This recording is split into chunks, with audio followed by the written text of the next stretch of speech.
Pemirsa, peran sejumlah nama tenar menjadi salah satu penyebab PKB sukses mendulang suara di pemilihan legislatif. Di antaranya adalah musisi kondang Ahmad Dhani. Ahmad Dhani bahkan diminta secara langsung oleh Ketua Umum PKB untuk menjadi juru kampanye. Ahmad Dhani juga mengganti lirik lagu Munajat Cinta sebagai anthem PKB. Dan sudah hadir di studio Mata Najwa musisi Ahmad Dhani yang juga pendukung PKB. Selamat malam, Mas Dhani. Selamat malam. Terima kasih sudah hadir di Mata Najwa. Ya, sama-sama. Jadi memang sejak dulu pendukung PKB lebih karena saya tahu Anda sejak dulu cinta pada Gus Dur atau karena hal yang lain? Sebenarnya basicnya saya secara pribadi, saya itu dekat dan bisa disebut, saya menyebut diri saya sendiri, mengklaim diri saya sendiri adalah penyambung lidah Gus Dur. Penyambung lidah Gus Dur? Ya, penyambung lidah Gus Dur. Nah, tapi di sepanjang perjalanan itu saya juga punya perusahaan baru yang dikhususkan untuk memenangkan entah itu caleg, entah itu partai, entah itu pilgub, entah itu bupati ya, pemilihan bupati. Nah, kebetulan yang dilirik sama Caimin dan kawan-kawan itu saya pribadi, bukan yang lain-lain. Udah, kamu gak usah pakai perusahaan lah, kamu aja lah gitu.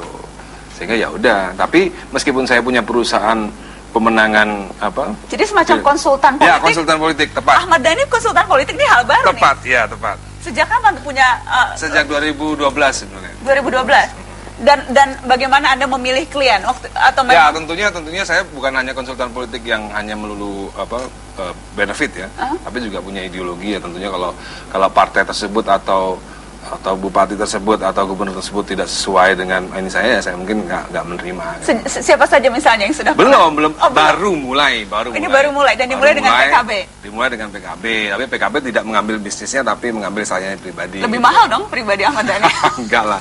Yang penting bisa buat jajan buat makan anak-anak aja.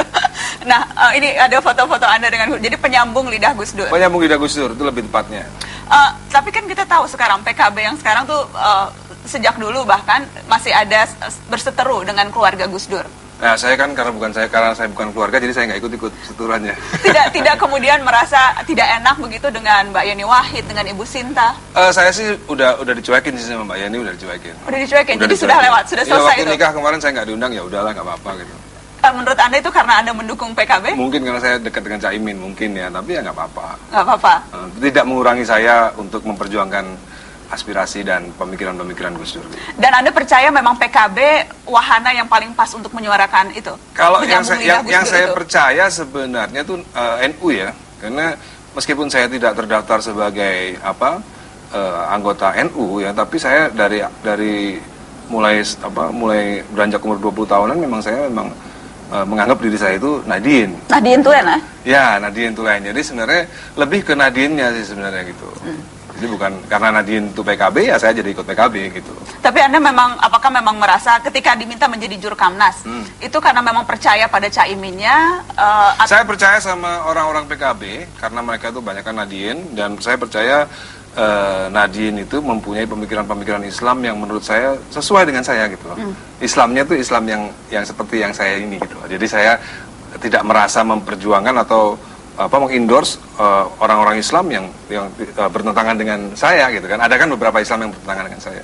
Mas Dhani, saya membaca Anda bahkan sempat golput 20 tahun lebih.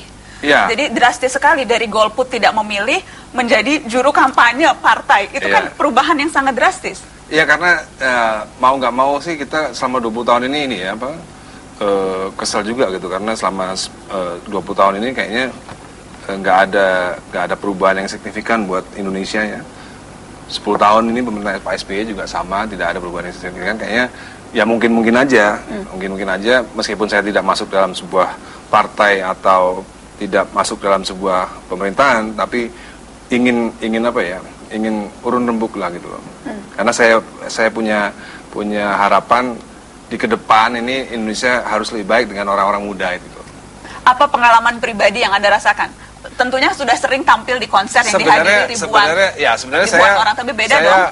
Jurkam PKB resmi itu ya baru tahun ini resmi. Tapi sebenarnya dari tahun 99 saya sering bantu, kayak Mas Faisal Helmi dulu zamannya waktu dia jadi legislatif Subang, saya bantu. minimal pakai foto saya untuk jadi untuk bisa dipilih sama rakyat. Terus 2004 saya bantu, 2009 saya juga bantu. Itu cuma nyanyi doang ya. Artinya memang dari PKB, emang dari 1999 sampai sekarang saya tetap masih sama PKB gitu. Tapi ketika di atas panggung berorasi tidak hanya menyanyi, tapi tentunya kan ada apa yang Anda sampaikan? Sebatas pilihlah PKB, coblos PKB? Saya sebatas meyakinkan kepada rakyat PKB ini orangnya bagus-bagus. Terbukti kemarin sedikit 10 tahun ini kurang bagus kan pemerintahan ini kan orasi jualan obat ya. Makanya pilihlah PKB supaya Indonesia lebih baik gitu. Sesederhana itu ya. Sederhana itu tapi aja. Karena disampaikan oleh Ahmad Dhani orang mendengar. Mungkin saja nggak tahu karena kan menurut saya faktornya itu kan bukan hanya Ahmad Dhani, ada faktor Rhoma Irama juga ya, nggak bisa dipungkiri. Juga ada faktor yang cukup signifikan ya, faktor Rusdi Kirana juga cukup signifikan. Wakil Ketua Umum yang baru bergabung. Ya itu juga signifikan. Masuk PKB kan PKB juga dapat nama juga. Yang untung PKB bukan saya. Yang untung PKB ya? Karena Ahmad Dhani lebih besar dari PKB. Sorry Caimin. Jadi Anda khusus mengubah lirik lagu, kekasih yang baik hati menjadi pemimpin yang baik hati. Itu mahal sekali pasti. Enggak lah. Hah? Enggak. Tapi sampai mengubah lirik lagu itu karena diminta atau karena ide saya juga sih, ide saya juga. Tapi tidak ada kompensasi material apapun. Ya paling janji kalau misalnya PKB masuk pemerintahan, saya dijanjiin menteri paling gitu. Serius ini? Serius. Jadi menteri. Jadi Ahmad Dhani itu tertarik jadi pejabat publik ya? Ya kalau kementerian itu menarik dan bisa membuat Indonesia lebih maju, ya kenapa enggak gitu. Cocoknya kementerian apa kira-kira? Kayaknya yang paling cocok cuma pariwisata aja. Pariwisata? Kementerian teknologi ya nggak cocok kan. Ini guyon apa serius nih? Waktu itu saya sama Caimin juga nggak tahu guyon apa serius gitu. Karena kemungkinan itu kan akan sangat besar kalau misalnya nanti berkoalisi dengan dan kemudian memenangkan pertarungan. Kalau saya sih dibuat guyon bisa, dibuat serius bisa gitu. Karena yang kayaknya pariwisata tuh saya cukup concern sama pariwisata ya. Indonesia tuh penduduknya 200 juta, turis yang datang cuma 8 juta. Malaysia turisnya 25 juta per tahun. Itu kan sebenarnya cukup. Sementara saya punya basic bagaimana cara advertise kan. Kan sebenarnya nggak ada bedanya advertise partai, advertise musik sama advertise negara kan. Bangsa pariwisata sebenarnya kan sama aja, basic ilmunya sama. Hanya objeknya yang berbeda. Hanya objeknya yang berbeda. Ketika ditawarkan menjadi Jurkamnas itu juga ada embel-embel. Apakah memang ada embel-embel masuk ke struktur partai atau bahkan menjadi caleg pun misalnya sebelum sampai menjadi menteri nih?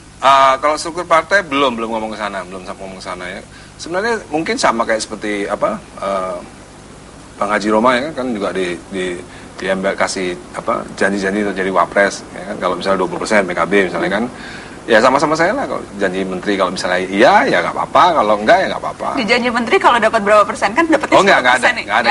Kalau PKB koalisinya berhasil aja dengan presiden yang mereka pilih nanti. Akan menjadi menteri Ahmad Dhani. Ya kalau Caimin menepati janjinya gitu. Ada keraguan akan ingkar janji? Oh enggak ada. Karena toh kalau saya masuk PKB kan PKB juga dapat nama juga. Yang untung PKB bukan saya. Yang untung PKB ya? Karena Ahmad Dhani lebih besar dari PKB. Sorry Caimin. Tetapi kalau saya mau pastikan aja nih supaya tidak ada ganjalan, tidak ada keuntungan komersil apapun? Nggak ada. Paling uang jajan aja lah. Uang jajan tuh berapa sih? Uang jajannya lumayan lah buat makan sebulan cukup. Kan makannya Ahmad Dhani beda sama makan orang biasa. Sama lah. Kalau kebanyakan makan juga gendut juga perutnya. jadi berapa tuh hitungannya di atas ratusan juta? Enggak lah. Uang jajan aja, uang jajan. Uang jajan. Jadi puluhan juta ya? Iya, kira-kira segitu. Mas Dhani, kalau tadi tidak ada niatan menjadi pejabat publik sejauh ini sampai kemudian nanti ditawarkan menjadi menteri, kita melihat. Kementerian Pariwisata ya? Oh, spesifik itu ya? Yang lain nggak bisa lah saya. Kementerian Pariwisata? Yang lain nggak bisa. Menkeu juga nggak bisa. Mungkin bisa. Menhankam juga nggak bisa. Tapi kalau Kementerian Pariwisata cukup pede lah ya? Itu cukup pede itu. Cukup pede. Nah Mas, kalau sekarang kondisinya, kalau kita melihat peta politik yang ada sekarang, koalisi partai PKB dengan partai tertentu yang masih terus kemudian digodok, Anda sendiri ada preferensi tidak? Saya sebenarnya kalau misalnya PDIP dan Gerindra bisa bersatu, itu sebenarnya saya lebih suka, itu lebih ideal. PDIP dan Gerindra? Jadi sebenarnya saya sih udah beberapa kali SMS teman-teman di PDIP dan Gerindra ya, ini sebenarnya 2014 ini kaum nasionalis sebenarnya harus mengambil alih pemerintahan tahun ini gitu loh. Kalau koalisi nasionalis yang saya bilang ya, mungkin bisa disebut koalisi ultranasionalis mungkin, karena udah saatnya Indonesia harus menegakkan Pancasila lebih berdiri lagi gitu, karena selama ini kita kan kayak masih ada beberapa orang yang nggak setuju dengan Pancasila, karena itu menurut saya penting banget. Jadi koalisi multinasional ultranasionalis ini sebenarnya bisa ideal, tapi karena PDIP sama Gerindra udah pisah, ya saya berharap masing-masing. Ya, punya calon masing-masing. Nah, posisi PKB, Anda sebagai Jurkamnas PKB melihat seharusnya peran strategis yang bisa mereka mainkan? Ya, menjadi sekarang semacam pelengkap saja. Sekarang PKB kan sekarang cukup seksi nih, ya kan? Cukup seksi, ibaratnya wanita. Gerindra juga mau, PDIP juga mau kan. Nah, tinggal sekarang bagaimana nanti PKB melihat siapa yang akan dijadikan wapresnya Pak Prabowo atau siapa yang jadi wapresnya dari Pak Jokowi. Menurut Anda kan ada 3 nama yang diajukan, Yusuf Kala, Mahfud MD, Rhoma Irama. Siapa yang paling punya kapasitas menjadi wakil presiden Republik ini? Tergantung presidennya siapa. Presidennya, kalau misalnya presidennya Jokowi. Kalau saya sih nggak lihat PKB, nggak lihat ini ya, karena ini udah di luar partai ya. Sekarang saya lebih concern ke sosok. Jadi kalau misalnya presidennya Jokowi, menurut saya idealisnya wapresnya militer. Kalau militer tidak ada jagoan PKB dong di situ. Ya nggak apa-apa. Jadi tidak harus. Harusnya PKB tidak harus memaksa kadernya untuk jadi wapres gitu. Menurut saya pribadi, kan itu kan bukan menurut partai, karena saya bukan orang partai kan gitu. Kalau menurut saya pribadi itu, kalau misalnya saya ditanya, ya mungkin itu. Kalau sesama musisi Rhoma Irama, menurut Anda Bang Haji punya kapasitas untuk menjadi wakil presiden? Kalau presidennya sekarang ini Jokowi, menurut saya nggak cocok. Apalagi Bang Rhoma katanya udah mention, katanya beliau nggak mau untuk jadi wapresnya Jokowi kan. Ya kalau misalnya Bang Rhoma wapres tapi presidennya militer mungkin cocok. Atau Jadi cocoknya Rhoma Irama dengan Prabowo? Ya, mungkin cocok ya. Pokoknya harus ada gabungan antara militer sama sipil lah. Ada masih percaya militer diperlukan untuk mengisi 2 kepemimpinan negeri? 2014 ini saya sangat percaya sekali, karena 2014 ini kan bisa dikatakan perang bintang sebenarnya. Ya kan, kalau di balik Pak Jokowi dan Mega nggak ada jenderal lain, nggak mungkin kayaknya, ya kan. Jadi ya harus ada sosok jenderal yang tidak hanya di belakang tapi di depan untuk menjadi wakilnya Pak Jokowi. Entah itu siapa. Ini menarik untuk nanti diteruskan. Saya akan ajak bergabung Tompi dan juga ADMS untuk mendiskusikan ini karena menarik melihatnya. Tetapi saya masih penasaran. Jadi Rhoma Irama punya kapasitas apa tidak? Punya kalau presidennya. Tapi kan itu berarti melengkapi. Tapi sosoknya sendiri, figurnya sendiri. Kalau kata saya sih, Bang Rhoma mungkin juga bisa jadi presiden. Bisa saja ya. Ya kalau rakyat memilih kan bisa saja. Ya kan, Ahmad Dhani akan memilih dia nggak? Misalnya gini ya. 10 tahun yang lalu kita akan repot juga tanya Jokowi pantas nggak jadi presiden. Waktu itu ya orang bilang mungkin nggak pantas. Kan saya nanya sekarang. Nah, kalau Ahmad sekarang, Dhani, Rhoma Irama menurut dari kacamata Ahmad Dhani sesama Jurkamnas. Ya kalau misalnya Bang Rhoma banyak yang milih ya cocok aja, kenapa enggak? Akan dipilih tidak oleh Dhani? Saya lihat dulu ideologinya tentang keislaman. Saya harus berdua dulu ngobrol ideologi keislaman seperti apa, dia sama nggak ideologi keislaman dengan saya. Karena saya ini terus terang kan Gus Durian, ya kan. Keislamannya Gus Durian, apalagi tafsir yang saya baca tafsir Misbah. Ya, kira-kira sesuai nggak Rhoma Irama dengan tafsir Misbah buatan Quraisy Shihab? Kalau nggak cocok ya saya nggak dukung dia. Belum pernah ada kesempatan. Belum ada kesempatan berdiskusi dengan Bang Rhoma ya. Nah, secara ideologis harus dibicarakan dulu. Ini ngeles ini, sudah bisa jadi Menteri Pariwisata, sudah jago ngeles. Saya dan jajaran DPP melamar Ahmad Dhani dan Republik Cinta Manajemen untuk bergabung dan memperkuat serta memenangkan PKB. Dan dengan kedatangan kita harap Ahmad Dhani nanti bisa ikut keliling menjadi Jurkamnas sekaligus ikut tampil di berbagai media kita, terutama mendorong para seniman, para pecinta musik, para anak muda untuk bareng-bareng membesarkan PKB bagi kemajuan bangsa dan negara. Indonesia cuma perlu tahu punya seseorang yang bernama Gita Wirjawan dengan segala kapasitas.